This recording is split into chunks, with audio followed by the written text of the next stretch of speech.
Hello everyone, welcome to all. स्वागत है आप सभी का। क्या हाल चाल है, कैसे हैं आप सभी? आशा करता हूँ सभी स्वस्थ होंगे और मस्त होंगे। ठीक है, सारी क्लासेस आप देख रहे हैं, सारी चीज़ें समझ में आ रही होंगी। ठीक है, प्रॉपर तरीके से। नहीं आती हैं तो कमेंट भी डाल दिया करिए कि यहाँ पे आपको डाउट है या जो भी। ठीक है, चलिए फिर आगे बढ़ते हैं अगले सेशन की तरफ। पहला क्वेश्चन हमारा है, जो सामान्य विज्ञान की बात कर रहे हैं, ये लेक्चर नंबर 6 है आपका। और जो पहला क्वेश्चन आपके सामने है, ठीक है, देखिए आज क्वेश्चंस बड़े खतरनाक हैं। खतरनाक का मतलब है अच्छे टॉपिक से है। ठीक है, जहाँ पे आपको बहुत ज़्यादा कन्फ्यूजन होती है उसी टॉपिक को आज मैं उठा के लाया हूँ। ज़्यादातर क्वेश्चंस आपको मतलब आज कहते हैं ना, जैसे कहते हैं ना, एक लेवल धीरे धीरे बढ़ाना, वही वाली कहानी है। ठीक है, अब आपके लेवल थोड़े से आपको बढ़िया देना शुरू कर दिया मैंने। ठीक है, आइए। पहले जब तक आपका बेस नहीं बढ़ेगा तो लेवल बढ़ा देंगे तो आप भी कहते सर समझ में कुछ नहीं आ रहा है। ठीक है, क्वेश्चन को पढ़िएगा। उस प्रक्रिया का नाम बताइए जिसमें पानी का प्रवाह अर्धपारगम्य झिल्ली मतलब सेमी परमिएबल मेम्ब्रेन, ठीक है, मतलब आदान प्रदान हो सकता है न्यूट्रिएंट्स का, ठीक है, के माध्यम से उच्च सांद्रता हाई कंसंट्रेशन वाले एरिया से कम कंसंट्रेशन वाले एरिया की ओर होता है। ऐसा किस में देखने को मिलता है? अगर मान लो हमने ठीक है, यहाँ तो मान लो ऐसे बना हुआ है। यहाँ कुछ चीजें ध्यान दीजिएगा, इन दोनों में सबसे ज्यादा दिक्कत होती है। देखो, जो डिफ्यूजन होता है, ठीक है, ये आपके सॉलिड, ठीक है, अब आप कहोगे बेसिकली ऐसे याद रखिएगा, जो आपको ये गैस और लिक्विड, खासकर ऐसे याद रखिए। ठीक है, ऐसे आप याद रखिए, वो ज़्यादा सही रहेगा। ठीक है, अभी अब आप और कंफ्यूज हो जाएंगे। आप ऐसे याद रखिए कि जो आपका डिफ्यूज़न है वो गैस और लिक्विड में खासकर देखने को मिलेगा। लेकिन अगर हम बात करते हैं ऑस्मोसिस की, ठीक है, अगर हम ऑस्मोसिस की बात करेंगे तो ये आपको देखने को मिलेगा किसमें? ये आपको देखने को मिलेगा कहाँ पे? तो सर याद रखिएगा, ऑस्मोसिस हमेशा आपको वाटर मॉलिक्यूल्स में देखने को मिलेगा, मतलब वाटर में आपको देखने को मिलेगा। ठीक है, higher concentration to low concentration दोनों में होता है। इसमें सेमी परमिएबल मेम्ब्रेन अर्ध पारगम्य की जरूरत होती है, इसमें नहीं होती है। तो आंसर तो सीधे सीधे आपका क्या आ गया? ऑस्मोसिस इसका सही जवाब हो गया। ठीक है, कोई दिक्कत? कोई दिक्कत हो तो बताएं भाई। ठीक है, कोई अगर दिक्कत हो किसी को तो बताइएगा। ठीक है, तो ये बस याद रख लीजिएगा, ऐसे याद रख लो कि आपको डिफ्यूजन तो सब में देखने को मिलेगा। ठीक है, डिफ्यूजन आपको सभी में देखने को मिलेगा, सभी फेस में। लेकिन ये आपको सिर्फ और सिर्फ आपको वाटर में देखने को मिलेगा, ये आपके लिए इंपॉर्टेंट है। इसका सबसे बेसिक उदाहरण पूछा जाता है डिओड्रेंट। डिओड्रेंट और ऑस्मोसिस आपसे पूछा जाता है। जो हमारे पौधे होते हैं, जो हमारे प्लांट्स होते हैं ना, ठीक है, ये जो मिट्टी से जो लेते हैं वो किससे लेते हैं? वो ऑस्मोसिस से लेते हैं। ये ऑस्मोसिस से लेते हैं। लेकिन जो ऊपर पानी चल रहा है ये किसके माध्यम से चल रहा है? तो ये याद रखिएगा, ये कैपिलरी के माध्यम से चढ़ता है। कुछ पॉइंट्स हैं जो आपके दिमाग में एकदम सेट करके आपको रखना है। ठीक है, आइए। एक ऐसे जीव का नाम बताइए जिसमें एक ही गुणसूत्र होते हैं, ठीक है, मतलब सिंगल क्रोमोसोम होते हैं, और कोशिका विभाजन विखंडन या मुकुलन द्वारा होता है। बताइए, जिससे पूछा गया है कि आपके डिवीजन ऑकर्स थ्रू फीजन और बडिंग। अच्छा, जैसे अगर फीजन की बात करें, खासकर बाइनरी फीजन की, तो ये कौन कौन करने का कार्य करता है? कौन बताएगा? अमीबा। ये तो सभी बता देंगे सर, अमीबा इसका फिक्स है। अगला बताइएगा कमेंट करके। लेकिन अगर बडिंग की बात करते हैं तो बडिंग में आपको पता है हाइड्रा और ईस्ट। ठीक है, हाइड्रा और ईस्ट आपको देखने को मिलेंगे। चलो ये भी ठीक है। अब बात आती है कि जो सिर्फ सिंगल क्रोमोसोम होते हैं सेल डिवीजन ऑकर करते हैं किसके? फीजन या बडिंग। तो देखो यहाँ पे ये दो तो काट देना। ठीक है, चलो ये दोनों काट देना।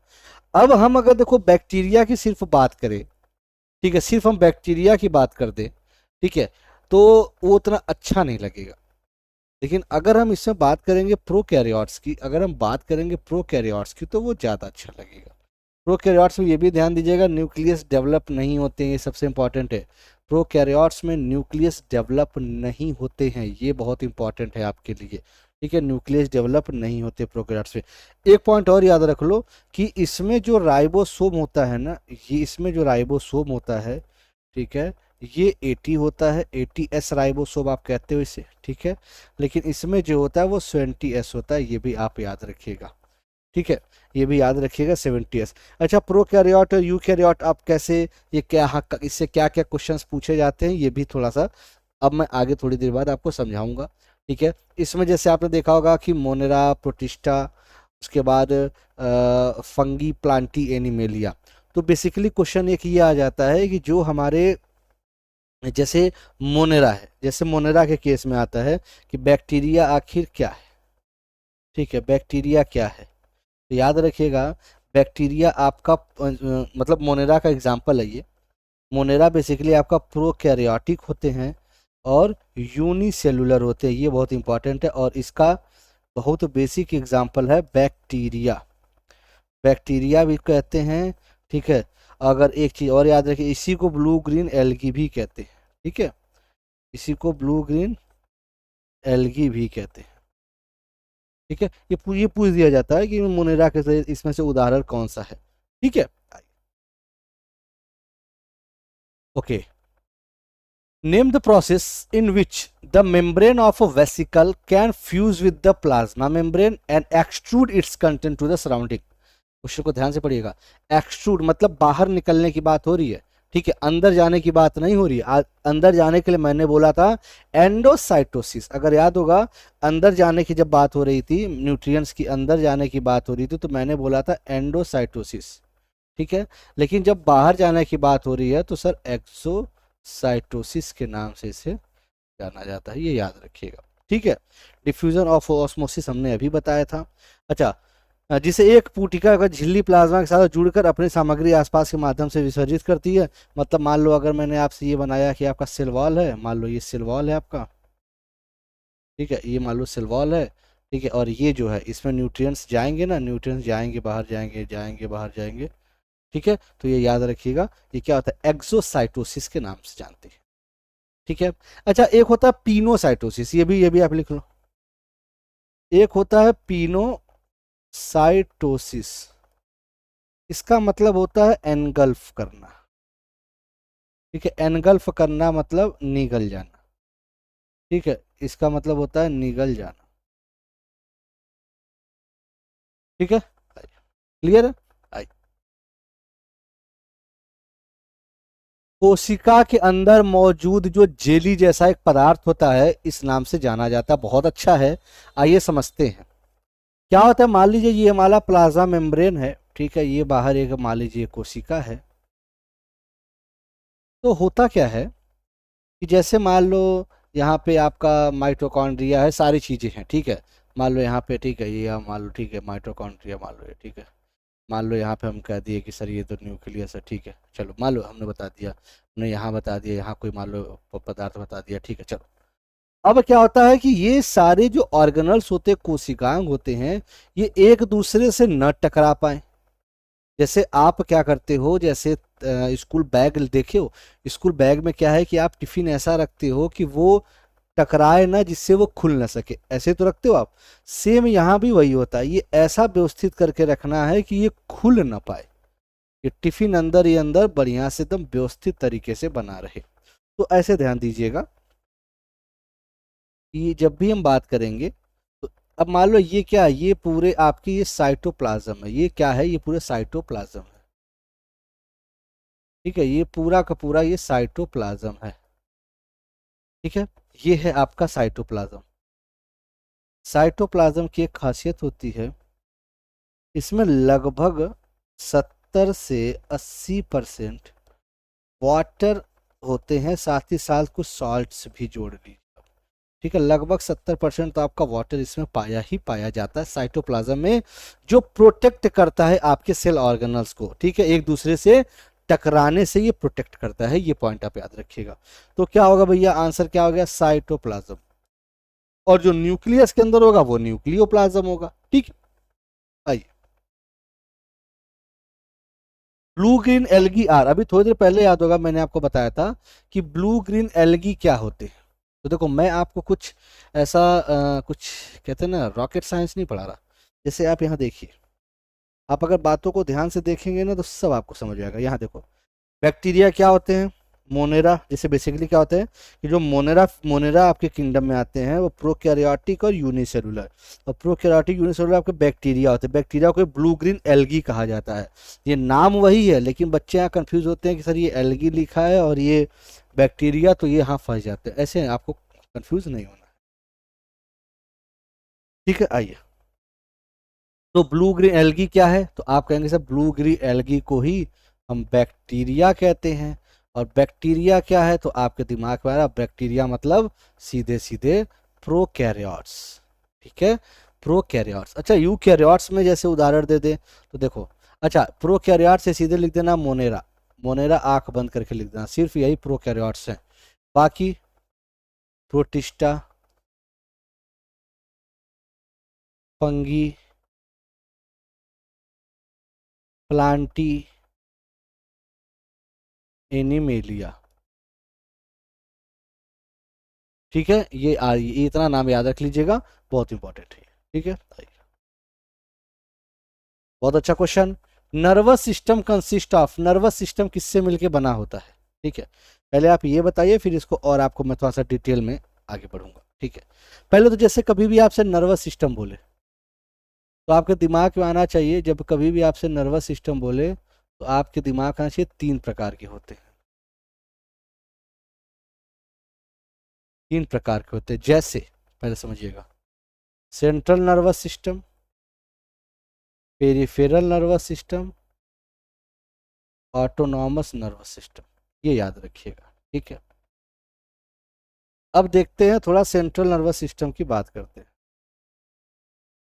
ये बनता है ब्रेन और स्पाइनल कॉर्ड से। ठीक है, ये बनता है आपके मस्तिष्क, ठीक है, और मेरु दंड से। ठीक है, आइए। अच्छा अभी एक बात बताइए, मेरु रज्जु देखो, मेरु रज्जु से। अच्छा, अब समझिए कि ब्रेन होता है, ये भी होता है, स्प्लीन ये नहीं होता, तो इसको आप काट दे, ऐसे कर लो, इसको आप क्या करें, काट दें। नर्व्स, भाई जाहिर सी बात है, नर्व्स ही तो आपके क्या होते हैं, नर्व सेल जो होते हैं जिन्हें हम न्यूरॉन्स कहते हैं, वो आपके किसका हिस्सा है, नर्वस सिस्टम का ही तो हिस्सा है। जो भी आपके न्यूरस से संबंधित चीजें होंगी वही तो आपकी होंगी तंत्रिका तंत्र का हिस्सा। तो भैया ये भी सर है। ठीक है, तो ये है ब्रेन, स्पाइनल कॉर्ड और नर्व्स। मतलब एक दो चार इसका सही जवाब होना चाहिए। एक दो चार, ये देखिए आपको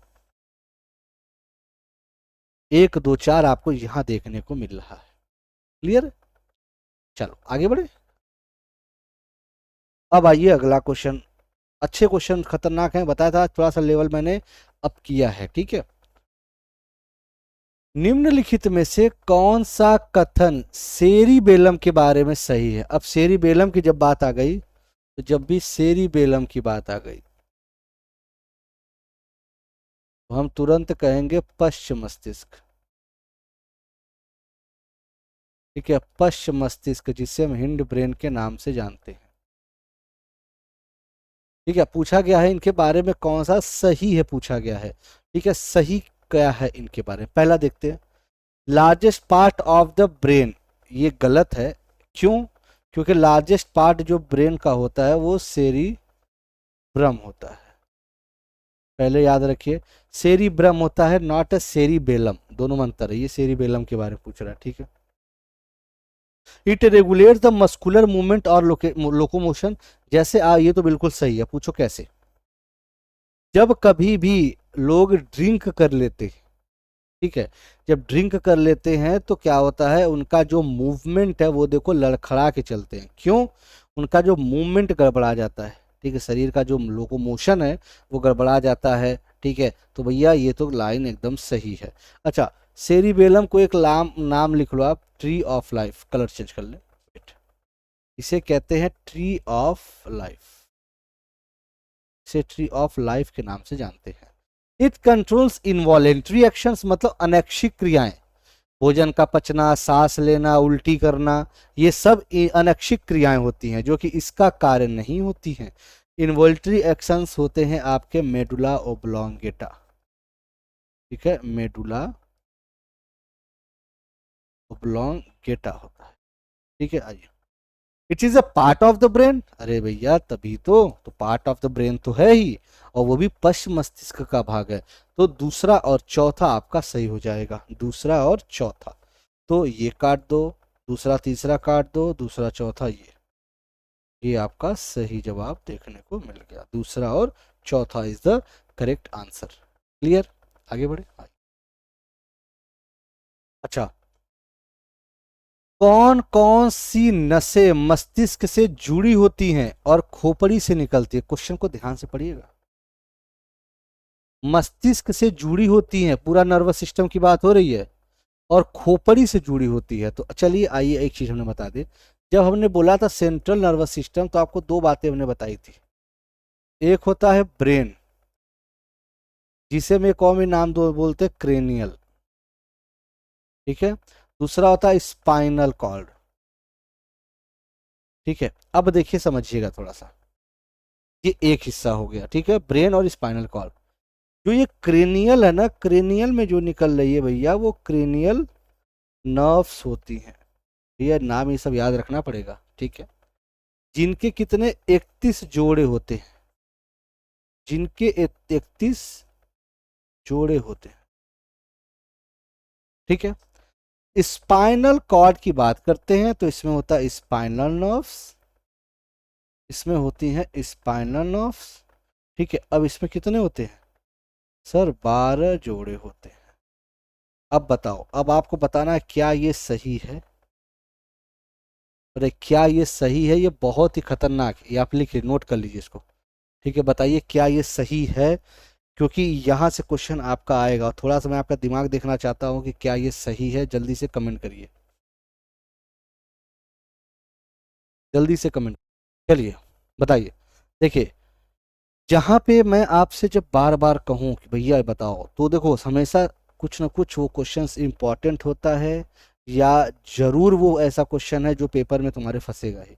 तो यहाँ बच्चे गलतियाँ करते हैं क्योंकि उनको लगता है सर ये क्रेनियम है, सर ये हमारा खोपड़ी है, हमारा ब्रेन है, तो सर यहाँ हो सकता है ज़्यादा हो, यहाँ गड़बड़ हो जाते हैं। याद रखिएगा, ये बहुत ही खतरनाक पॉइंट है, ये बहुत, ये इसको बस उल्टा कर लेना यहाँ पे, क्योंकि फंसोगे आप पेपर में जरूर। ब्रेन है तो याद कर लेना 12, क्रेनियम है तो याद कर लेना 31, टोटल इनकी संख्या होती है भैया मेरे 43 जोड़े, 43 जोड़े। और ये बहुत इंपॉर्टेंट है, ठीक है, बहुत इंपॉर्टेंट है, क्रेनियल और स्पाइनल, ये डायरेक्ट क्वेश्चन यहाँ से आ जाता है आपके पेपर में। अब क्वेश्चन क्या बोला है, और खोपड़ी से निकलती है, तो खोपड़ी माने भैया सीधे सीधे क्या है? क्रेनियल, क्योंकि क्रेनियल मतलब आपके खोपड़ी की बात हो रही है, तो क्रेनियल नर्व्स। जब स्पाइन से बात हो तो स्पाइनल नर्व्स कहते हैं, ठीक है। और ये सब क्या है सर? ये थोरैक वोरैक। आइए, जो वर्टिब्रल कॉलम होता है जिसे हम क्या कहते हैं? मेरुदंड, ठीक है। वर्टिब्रल कॉलम जो होता है CTLSC। अब ये क्या है? सबसे पहले इसमें हड्डी होती है, जो हमारी रीढ़ की हड्डी की बात हो रही है, ठीक है, सर्वाइकल, थोरैक, लुम्बनर, सैक्रम, कॉक्सिक्स। कैसे याद रखोगे? स से सर्वाइकल 7, थोरैक 12, लुम्बनर घटा दो 5, सैक्रम एक, कोकेक्स एक, टोटल ये आपने देखा होगा 36 हड्डियां होती हैं, ठीक है। वो 36 हड्डियां आपके सामने, ठीक है। ये या पूछा भी जाता है कि हमारे रीढ़ की हड्डियों में, वर्टिब्रल कॉलम में, मेरुदंड में कितनी हड्डियां होती हैं, तो याद रखिएगा टोटल हमारी कितनी 26 हड्डियां होती है। क्वेश्चन यहाँ से आते हैं, ठीक है। उस सिस्टम का नाम बताइए जो आपके जो आपके द्वारा की जाने वाली प्रत्येक गतिविधि को नियंत्रित करता है। बताओ भैया, बड़ा अच्छा क्वेश्चन है। Name the system that controls every activity that you do. हम जो भी ये कार्य कर रहे हैं, कहीं ना कहीं ये सिस्टम रिस्पॉन्सिबल है हमारे इस कार्य को करने के लिए। आइए, एक्सोक्राइन, ये तो सर सब आपके जूस और एंजाइम निकालने में ये व्यस्त रहेगा। क्या क्या? जूस और एंजाइम निकालने में, ठीक है। एंडोक्राइन ये हार्मोन निकालने में व्यस्त रहेगा। रेस्पिरेटरी ये आपके श्वास और अगर हम बात करें, श्वास की बात कर लें, या हम अगर ये कह दें कि सुचारू रूप से जो हमारे शरीर में बायोकेमिकल प्रोसेसेस हो रहे हैं, ठीक है, जो CO2 बाहर निकलना, O2 अंदर जाना, सारी प्रक्रिया वो रेस्पिरेटरी होती है। पूछा गया जो सारे नियंत्रित कौन कर रहा है, तो जाहिर सी बात है सर, ये जो नर्वस सिस्टम है ना, ठीक है, जो तंत्रिका तंत्र हमारा होता है, ये सब नियंत्रित कौन कर रहा है, हमारा ये तंत्रिका तंत्र नियंत्रित कर रहा है, ठीक है, तंत्रिका तंत्र ये नियंत्रित कर रहा है, ठीक है। आइए, what is the unit of nervous system, nervous system की इकाई क्या है। अब यहाँ पे दो चीज आपको फंसाने के लिए दिया है, यहाँ पे ब्रेन, स्पाइनल कॉर्ड, नर्वस और नर्व्स लिखा है। नर्व्स की जगह अगर नर्व सेल होता तब वहां पे आप फंस जाते हैं, ठीक है, क्योंकि आंसर वही होता, क्योंकि nerve cell neurons is same, ठीक है। अब बेसिकली आप इतना जानिए कि सर अगर ब्रेन, स्पाइनल कॉर्ड, न्यूरॉन और नर्व्स की बात की है, पूछा गया है यूनिट ऑफ नर्वस सिस्टम, क्या हो जाएगा, न्यूरॉन। अगर यही आपसे बोलता कि एक्सक्रेटरी सिस्टम की, या हम कह दें किडनी की, आप सभी को पता है जब भी अगर एक्सक्रेटरी की बात करें, उत्सर्जन तंत्र की बात करें, या किडनी की, तो आपके पास एक ही ऑप्शन है, वो क्या है सर, नेफ्रॉन। वो है आपका nephron is the correct answer, आपको देखने को मिल जाएगा, ठीक है। आइए, ये दो आसन्न न्यूरॉन के बीच का जो सूक्ष्म अंतर होता है, जिसके ऊपर से तंत्रिका आवेग एक न्यूरॉन से दूसरे न्यूरॉन तक जाने के कहलाती, उन्हें क्या कहते हैं, बताइए। A microscopic gap between a pair of adjacent neurons over which nerve impulse pass when going from one neuron to next neuron, एक न्यूरॉन से दूसरे न्यूरॉन में जाने के लिए वो जो गैप होते हैं वो क्या कहलाते हैं। आपने सुना होगा एक सिनेप्टिक नॉब होता है, जिसको क्या, उस गैप को सिनेप्स कहते हैं, ठीक है, सुना होगा सिनेप्टिक नॉब, ठीक है। और यहीं से क्या होता है, आदान प्रदान होता है, ठीक है, जो दो न्यूरॉन्स के बीच में जो ट्रांसफ़र होता है वो इसी सिनेप्स के थ्रू होता है, ठीक है। और क्या होता है, न्यूरोट्रांसमीटर होता है। ट्रांसमिट क्या होता है, न्यूरोट्रांसमीटर करने का कार्य करता है, ठीक है। तो क्या हो गया सर, ये सिनेप्स हो गया, ठीक है। जो गैप होता है जो आपके ट्रांसफ़र करते हैं सिग्नल्स को, उन्हें कहते हैं हम सिनेप्स, ठीक है, सिनेप्टिक नॉब से जुड़ा हुआ है। अच्छा, हमारे शरीर में अनैच्छिक क्रिया, अभी आपको इस पे एक कभी मैं क्वेश्चन कराया था, ठीक है, एक्सप्लेन, अब उसका जवाब दो। अनैच्छिक क्रियाओं को निम्नलिखित किसके द्वारा नियंत्रित किया जाता है। अच्छा क्वेश्चन है, बताइए।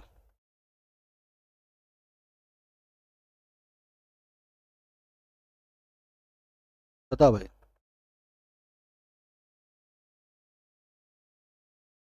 अब थोड़ा सा आपके लिए समझ में आएगा सर, मेडुला तो आपने ठीक है बता दिया मेडुला, लेकिन मेडुला कहाँ पे है सर, ये बताओ कहाँ पे होता है मेडुला। ये सबसे बड़ी बात है कि सर मेडुला है कहाँ, देखिए।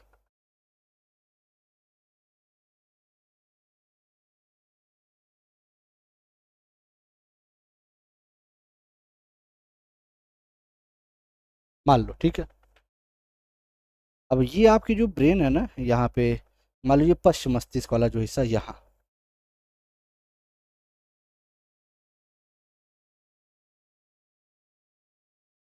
सेरिबेलम,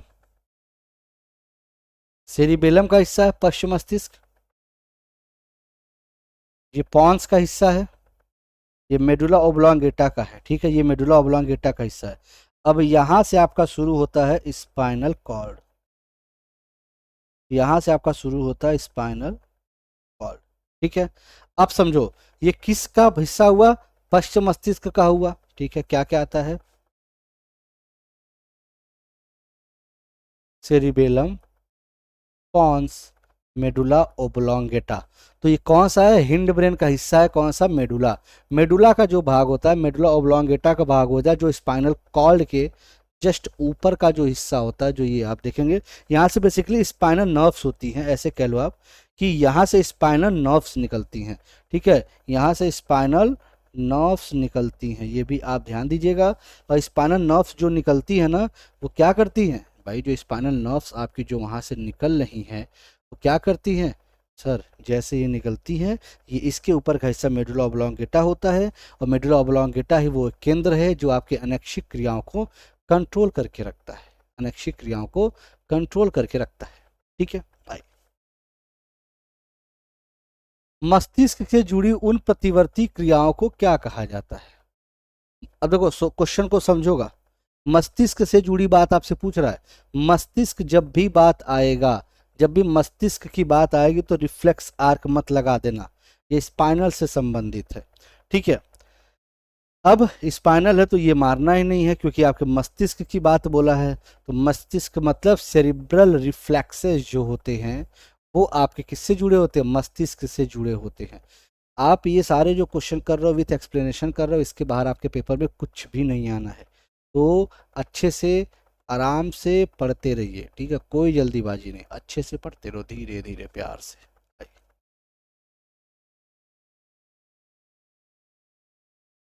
अब देखिए, पॉन्स, सेरेबेलम और मेडुला मस्तिष्क के किस भाग में है? अभी देखो, अभी बात हुई ना, मैंने क्या बताया सर, ये वाला हिस्सा याद आ रहा है कुछ, सेरिबेलम, पॉन्स, फिर मेडुला ओब्लोंगेटा, ये स्पाइनल, ये बात हुई थी। ये तीनों के तीनों आपके पश्च मस्तिष्क के भाग हैं। ठीक है, क्लियर। सिक्स्थ सेंस जो आता है आपके मिड ब्रेन में आता है, और फोर ब्रेन के भी तीन भाग होते हैं। कौन सा? सेरिब्रम,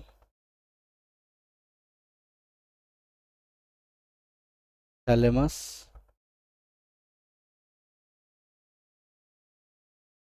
बताओ तीसरा कौन बताएगा, तीसरा कौन बताएगा, आ जाओ, हाइपोथैलेमस।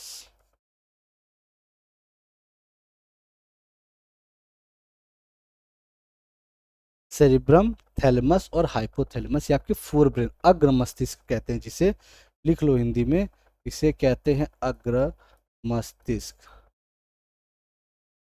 ठीक है, इसे कहते हैं मध्य मस्तिष्क, इसे कहते हैं पश्चिम मस्तिष्क, इसे कहते हैं पश्चिम मस्तिष्क। ठीक है, ये याद रखिएगा। क्लियर है? आइए, चलो, रीढ़ की हड्डी मस्तिष्क के किस भाग से उत्पन्न होती है? क्वेश्चन देखो अच्छा है, अब आपके ये गलती नहीं करोगे। रीढ़ की हड्डी जो भी मैंने बोला था, स्पाइनल कॉर्ड, ठीक है, स्पाइनल नर्व्स निकलती है। ठीक है, अब पूछा गया जो रीढ़ की हड्डी होती है मस्तिष्क के किस भाग से उत्पन्न होती है? बताओ, रीढ़ की हड्डी जो होती है मस्तिष्क के किस भाग से उत्पन्न होती है?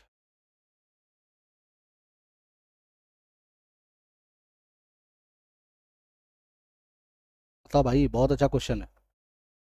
चलिए, अगर हम बात करते हैं रीढ़ की हड्डी की बात करते हैं किस भाग से उत्पन्न होती है, तो ऐसे क्वेश्चन में तुरंत हमें दिमाग लगाना है कि सर देखो, अभी आपने बताया सेरिब्रम, पॉन्स, मेडुला ओब्लोंगेटा, फिर आता है सर आपका स्पाइनल कॉर्ड।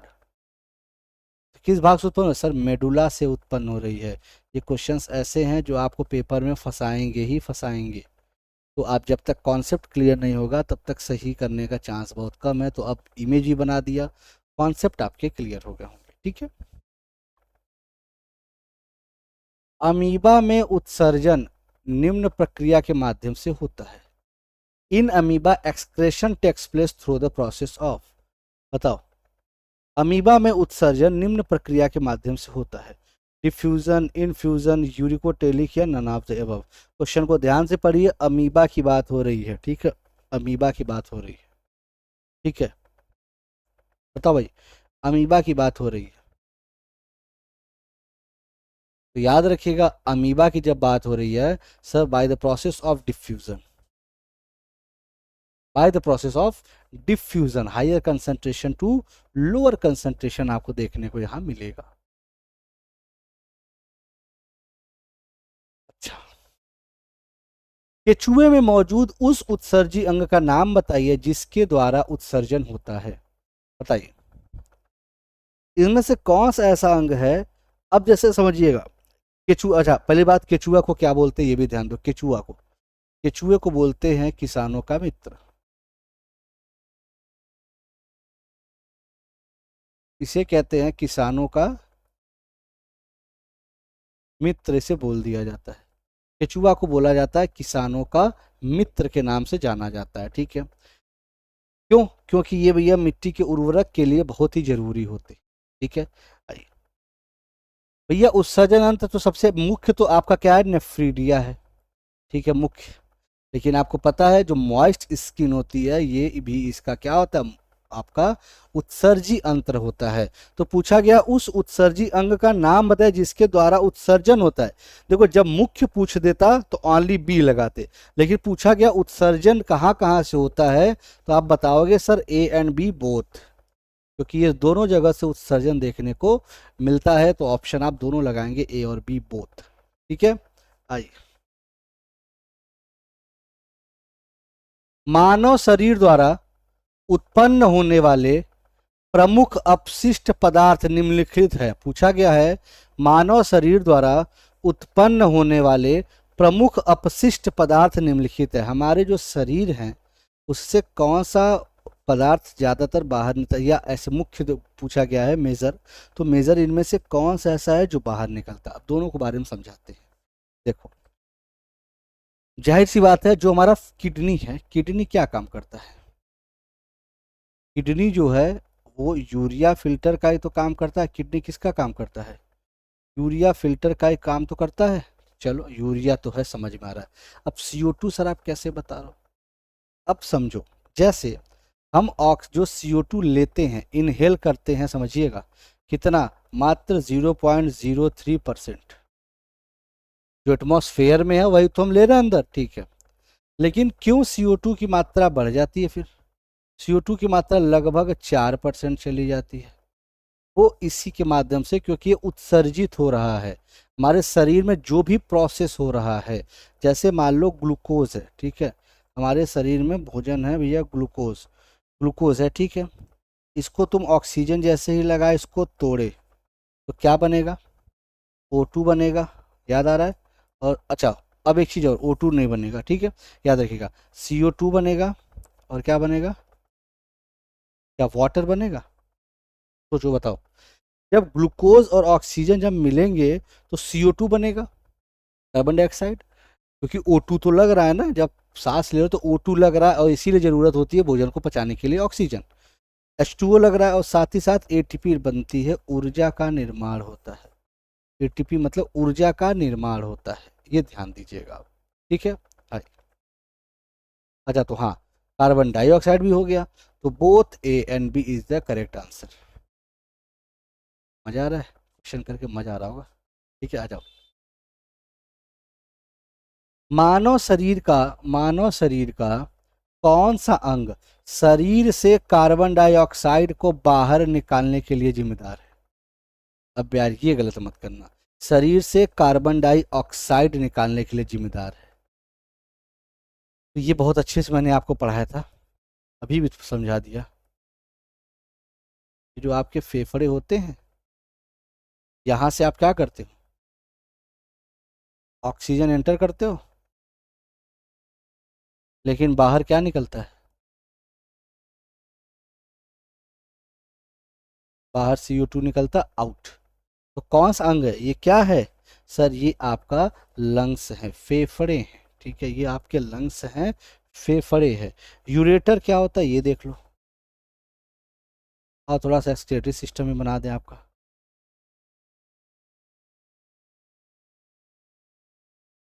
ठीक है, ये थोड़ा सा ध्यान दीजिएगा। ये है आपका किडनी, ये यूरेटर है,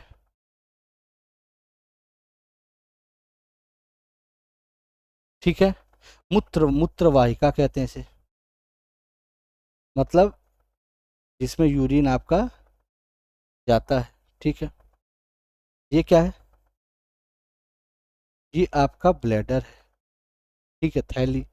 और ये क्या है, ये यूरेथ्रा है, यूरेथ्रा का मतलब होता है मूत्र मार्ग।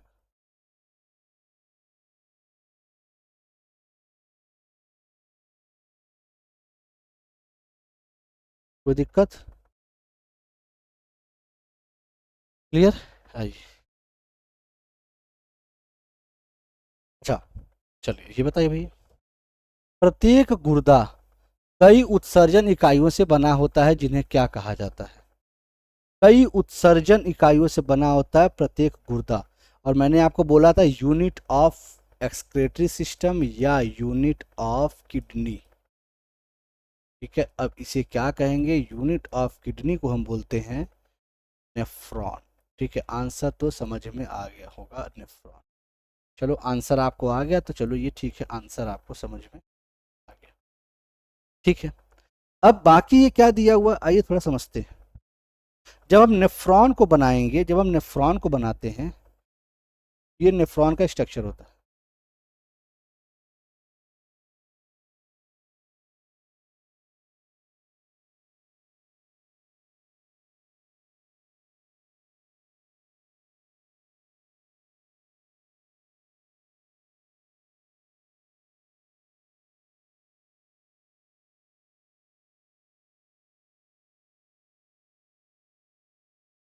ये आपका टोटल देखो स्ट्रक्चर है नेफ्रॉन का। ठीक है बेटा, अब ये क्या है, जैसे ये क्या है, ये बोमेन्स कैप्सूल है जो वहां पे लिखा हुआ है,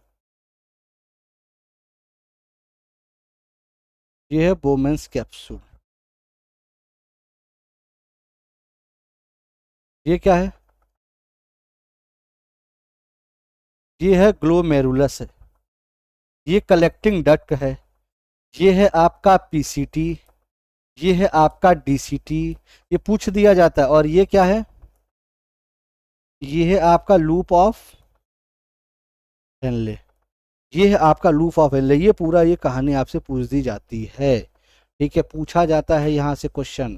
ठीक है भाई मेरे, चलो आ जाओ। निम्नलिखित में से किसमें स्तनधारी शरीर से नाइट्रोजन की सबसे अधिक मात्रा उत्सर्जित करते हैं? बताओ, मतलब किस माध्यम से आप कह सकते हो कि स्तनधारी शरीर से नाइट्रोजन की सबसे अधिक मात्रा उत्सर्जित करते हैं? किसके माध्यम से नाइट्रोजन की सबसे अधिक मात्रा? और आपको पता है जो हमारा यूरिया होता है, यूरिया में नाइट्रोजन पाया जाता है लगभग 46 साढ़े 46%। ठीक है, कैसे? NH2CO NH2 फॉर्मूले से आप निकाल सकते हो, केमिस्ट्री में पढ़ा होगा आपने। अब अगर हम बात करें कि सर ये बताओ कि हमारे जो किडनी है वो फिल्टर, ये क्या है, वही तो अब फिल्टर कर रहा है। किडनी हमारा क्या, यूरिन को फिल्टर कर, जो यूरिया को फिल्टर कर रहा है। तो नाइट्रोजन सबसे ज्यादा कहाँ होगा? ठीक है, यूरिन। ये याद रखिएगा। ठीक है, आइए। किडनी फेलिकर का, ऐसे कह लो किडनी फेल्योर, बेसिकली यहाँ पे किडनी के विफल होने का। ठीक है, आइए। किडनी फेल्योर का अगर हम बात करें तो लॉन्ग टर्म सॉल्यूशन क्या है? जैसे मान लो किसी की किडनी फेल्योर हो गई है, खराब हो गई है, तो हम तुरंत का समाधान ना बोले, हम ये ना कहे कि नहीं सर तुरंत क्या करना चाहिए ना। एक लंबा उसका प्रोसेस क्या है, लंबा तरीका क्या है, बताओ। किडनी जो है हमारी, एक लंबे तरीका क्या है कि लंबा तरीका वो चलता रहे, बताओ। बताओ भाई, क्या वो कौन बताएगा? चलो देखते हैं। किडनी फेल्योर की बात किया गया है तो भैया जाहिर सी बात है, डायलिसिस तो एक टेम्परेरी है, टेम्परेरी आपको जिंदा रखेगा। परमानेंट के लिए तो किडनी ट्रांसप्लांट ही करनी पड़ेगी। किडनी ट्रांसप्लांट की तरफ सुना होगा, अगर किसी खराब हो जाए तो कोई घर परिवार में ही, ब्लड रिलेशन में ही मांगा जाता है किडनी। भाई किडनी जो है ट्रांसप्लांट करते हैं तो किसी की तो वाइफ कर देती है, किसी का वाइफ है तो हस्बैंड कर देते हैं, ठीक है, माँ कर देती है। तो ये क्या है, ये आपके परमानेंट सॉल्यूशन तो भाई यही है। ठीक है, ट्रांसप्लांट कराना, प्रत्यारोपण कहते हैं जिसे। जीवित जीवों द्वारा किस प्रकार के नाइट्रोजन युक्त अपशिष्ट पदार्थ उत्सर्जित होते हैं? जितने भी जीवित पदार्थ हैं, आइए थोड़ा सा हम समझाते हैं, यहाँ से क्वेश्चन आएगा। ठीक है, अमोनिया, जितने भी आपके जलीय जीव हैं, जलीय जीव आपके जितने भी होंगे वो आपके अमोनिया निकालेंगे, तो ये तो ठीक है, ये भी है। अगर इसको देखो, इसको क्या कहते हैं? इसको कहते हैं अमोनोटेलिक। अमोनोटेलिक मतलब जो अमोनिया निकालते हैं, अमोनोटेलिक। यूरिक जो निकालते हैं, जो यूरिक एसिड, जैसे बर्ड्स, लिख लो, जैसे बर्ड्स, इंसेक्ट, ये पूछ दिया जाता है। ठीक है, ये क्या है? यूरिकोटेलिक। जैसे यूरिया, ठीक है, यूरिया, तो इसको क्या कहते हैं? यूरियोटेलिक, ठीक है।